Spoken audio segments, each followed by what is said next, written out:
নমস্কার বন্ধুরা, paper and colours চ্যানেলে আপনাদের সবাইকে স্বাগত। আমি পৌলমী। আজকে আমার ভিডিওর বিষয় সংক্ষিপ্ত বক্তৃতা। বিষয়টি হলো স্বামী বিবেকানন্দের জন্মবার্ষিকী উপলক্ষে আয়োজিত অনুষ্ঠানে সংক্ষিপ্ত বক্তৃতা। যদি আপনি প্রথমবার চ্যানেলটিতে ভিজিট করে থাকেন তাহলে চ্যানেলটি সাবস্ক্রাইব করার অনুরোধ রইল। আসুন শুরু করা যাক। সম্মানীয় সভাপতি মহাশয়,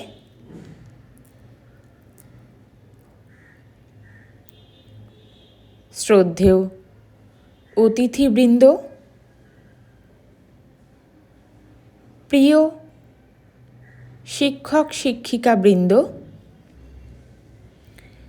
এবং আমার সহপাঠী ও বন্ধুগণ, আপনাদের সকলকে আমার আন্তরিক প্রণাম ও শুভেচ্ছা জানিয়ে আজকের এই সভায় আমি আমার বক্তৃতা শুরু করছি। আজ আমরা এমন এক মহান মহাপুরুষের জন্মবার্ষিকীতে একত্রিত হয়েছি, যিনি শুধু ভারতের গর্ব নন, সমগ্র মানব জাতির পথপ্রদর্শক। তিনি হলেন স্বামী বিবেকানন্দ। তিনি ছিলেন এমন এক দীপ্ত আত্মা, যার চিন্তা, বাণী ও আদর্শ যুগের পর যুগ মানুষকে আলোকিত করে চলেছে। 1863 সালের 12ই জানুয়ারি কলকাতায় তার জন্ম। ছোটবেলার নাম ছিল নরেন্দ্রনাথ দত্ত, ডাকনাম ছিল বিলে। ছোট থেকেই তার মনে ছিল সত্যের সন্ধান, জীবনের গভীর অর্থ খোঁজার আকুলতা। তিনি গুরু শ্রীরামকৃষ্ণ পরমহংসের সান্নিধ্যে বুঝতে পারেন মানুষের মধ্যেই ঈশ্বরের বাস, আর মানুষের সেবাই ঈশ্বরের সেবা। বিবেকানন্দ বলেছিলেন, ওঠো, জাগো এবং লক্ষ্যে না পৌঁছানো পর্যন্ত থেমো না।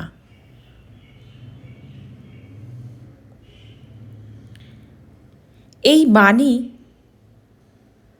কেবল একটি বাক্য নয়,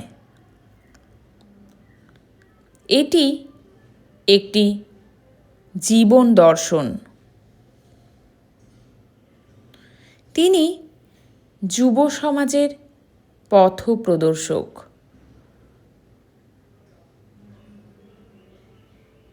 হতাশা, ভয় ও দুর্বলতাকে জয় করে সামনে এগিয়ে যাওয়ার সাহস জুগিয়েছেন তিনি।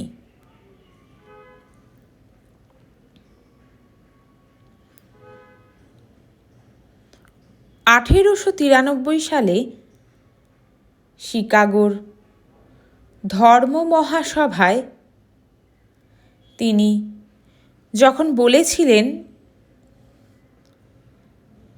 Sisters and brothers of America, তখন গোটা সভা দাঁড়িয়ে হাততালি দিয়ে তাকে অভিনন্দন জানায়।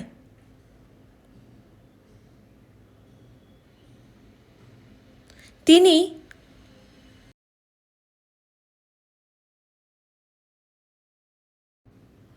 ভারতীয় দর্শন ও বেদান্তকে বিশ্ব দরবারে তুলে ধরেন। তার এই ঐতিহাসিক বক্তৃতার মাধ্যমে সেদিন তিনি প্রমাণ করেন, ভারত কেবল প্রাচীন নয়, জ্ঞান ও মানবতার এক মহান ভাণ্ডার। স্বামী বিবেকানন্দ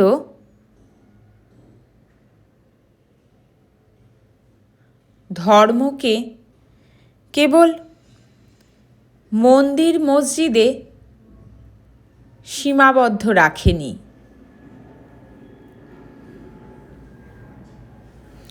তিনি বলেছেন, জীবে প্রেম করে যেই জন, সেই জন সেবিছে ঈশ্বর। অর্থাৎ দরিদ্র, দুঃখী, অসহায় মানুষের সেবা করাই হল প্রকৃত ধর্ম।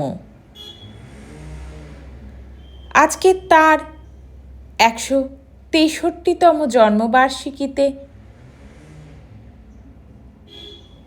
দাঁড়িয়ে আমাদের কর্তব্য তার আদর্শকে জীবনে বাস্তবায়িত করা, শিক্ষায়, চরিত্রে, সমাজসেবায়।